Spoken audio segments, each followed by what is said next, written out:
भक्त शिरोमणि रसखान, जिनका हृदय केवल भगवान कृष्ण के भक्ति से ओतप्रोत था। रसखान, इनका जन्म एक मुस्लिम पठान परिवार में हुआ था जो बहुत ही संपन्न थे। इसलिए बचपन में माता पिता के स्नेह के साथ इन्हें ऐश्वर्य और लाड़ प्यार भी बहुत मिला। माना जाता है इनका जन्म 1578 ईस्वी में हुआ था। इनका बचपन का नाम सैयद इब्राहिम था। तो आइए जानते हैं, एक मुस्लिम परिवार में पैदा होने के बावजूद सैयद इब्राहिम आखिर भक्त शिरोमणि रसखान कैसे बना। किशोरावस्था में रसखान बनिए परिवार की एक लड़की से बेहद प्यार करते थे। एक दिन इन्होंने किन्हीं को यह कहते सुना कि भगवान से ऐसा प्रेम होना चाहिए जैसा प्रेम रसखान को उस बनिए की लड़की से है। इस बात ने रसखान को अंदर तक झंझोड़ कर रख दिया। अब तो इनके अंदर भगवान की प्रेम की ललक जाग उठी और ये घर से निकल पड़े। रास्ते में कहीं भगवत कथा हो रही थी। व्यास गद्दी पर बैठे कथाकार बहुत ही सुबोध और सरल भाषा में भगवान श्री कृष्ण की लीलाओं का बड़े सुंदर ढंग से वर्णन कर रहे थे, जो रसखान के हृदय को छू गई। अचानक इनकी नजर भगवान श्याम सुंदर की रखी फोटो पर पड़ी और वहीं ठहर गई। काफी समय तक टकटकी लगाकर देखते रहे।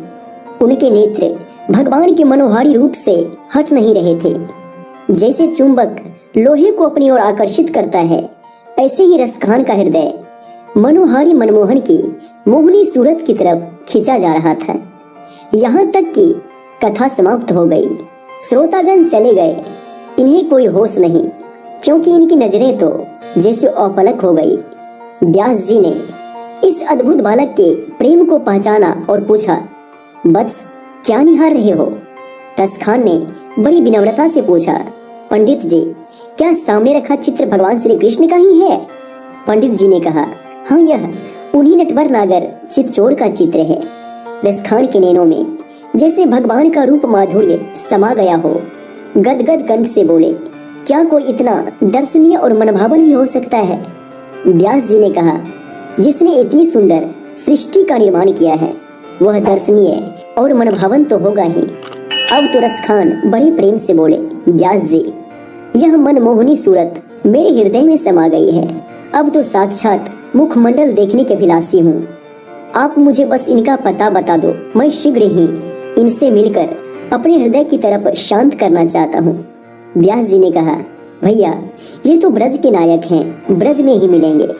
रसखान तुरंत ही ब्रज के लिए निकल पड़े। जिसके हृदय में भाव जागृत हो जाए, प्रभु मिलन की तीव्र उत्कंठा जागृत हो जाए, उसे इसके आगे और कुछ नहीं सूझता। रसखान जैसे ही ब्रज भूमि का स्पर्श पाया, उसमें लोट लगाते लगाते इनके हृदय की मलिनता नष्ट हो गई और प्रेम की अश्रुधारा बह चली। तत्पश्चात कालिंदी के परम पवित्र जल की शीतलता के स्पर्श से रसखान के भावपूर्ण हृदय में प्रेम वेग कंपन होने लगा। वृंदावन के कनकन से गूंजती कृष्ण नाम की सुरीली धुन उन्हें आनंदित कर रही थी। धामों में धाम परम धाम वृंदावन जैसे स्वर्ग की अनुभूति करा रहा था। एक दिन रसखान के मन में गोवर्धन धाम जाने की इच्छा हुई। तुरंत ही चल दिए। वहां पहुंचने पर बड़े ही प्रसन्नचित होकर भगवान श्री कृष्ण के दर्शन के लिए मंदिर में प्रवेश करने के लिए घुसने लगे। वहां खड़े पुजारी ने टोकते हुए कहा, अरे कहाँ घुसे जा रहे हो? तुम्हारी वेशभूषा तो दूसरी है, तुम मंदिर में प्रवेश नहीं कर सकते। रसखान ने कहा, ये कैसा प्रतिबंध? वेशभूषा का भक्ति से क्या संबंध? पुजारी ने कहा, मैं कुछ नहीं सुनना चाहता, तुम्हें मंदिर में नहीं घुसने दूंगा।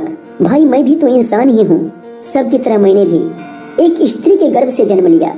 आपकी तरह ईश्वर ने मुझे भी सुमिरन और दर्शन का अधिकार दिया है, फिर आप मुझे कैसे दर्शन नहीं करने दोगे?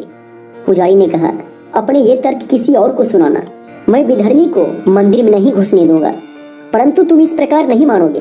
पुजारी ने गुस्से से रसखान को सीढ़ियों से धक्का दे मारा। रसखान को ऐसे व्यवहार की अपेक्षा नहीं थी। वे बहुत ज्यादा दुखी हुए और साथ साथ आश्चर्य भी हुआ कि ब्रज में ऐसी मति वाले इंसान भी रहते हैं। उनका कृष्ण प्रेम हिल्लोड़े मार रहा था। उन्होंने अपने प्रियतम कृष्ण से मन ही मन अर्थ पुकार की और अगले दिन से दर्शन की चाहत में अन्न और जल त्याग दिया। भगवान भला कब अपने भक्त की हृदय वेदना से अनभिज्ञ थे। भक्त की विकलता तो भगवान को भी विचलित कर देती है। उन्हें भला भक्त का दुख कहाँ सहन होता है। भक्त वत्सल भगवान श्री कृष्ण ने अपने भक्त की पीड़ा हरने के लिए साक्षात प्रकट हो गए। पुजारी के दुर्व्यवहार की क्षमा मांगी और गोसाई विठल नाथ जी के पास जाने का आदेश दिया। अपने प्रियतम प्रभु का आदेश पाकर रसखान गोसाई जी के पास तुरंत पहुंच गए। गोसाई जी ने उन्हें गोविंद कुंड में स्नान कराकर दीक्षित किया। सतगुरु का सानिध्य लाभ मिलते ही रसखान की भक्ति का स्रोत फूट पड़ा, जो काव्य के रूप में बह निकला। अब तो भगवान श्री कृष्ण की लीलाओं को अपने काव्य के रूप में वर्णन करते हुए आजीवन ब्रज में ही रह गए। केवल कृष्ण को ही अपना सखा, संबंधी, मित्र मानते हुए काव्य की ऐसी सुंदर रचनाएं लिखी कि वो सचमुच ही रस की खान बन गए। अब तो उनकी बस एक ही लालसा थी, मेरा जब कभी भी जन्म हो तो यही ब्रज की भूमि पर हो। मनुष्य बनूं तो रस खान के रूप में ही मेरा जन्म हो। पशु बनूं तो नंद के आंगन की गैया बनूं। पर्वत बनूं तो यही गोवर्धन ही बनूं। और अगर पंछी बनूं तो इसी कालिंदी के तट पर कदम वृक्ष पर बसेरा करूं।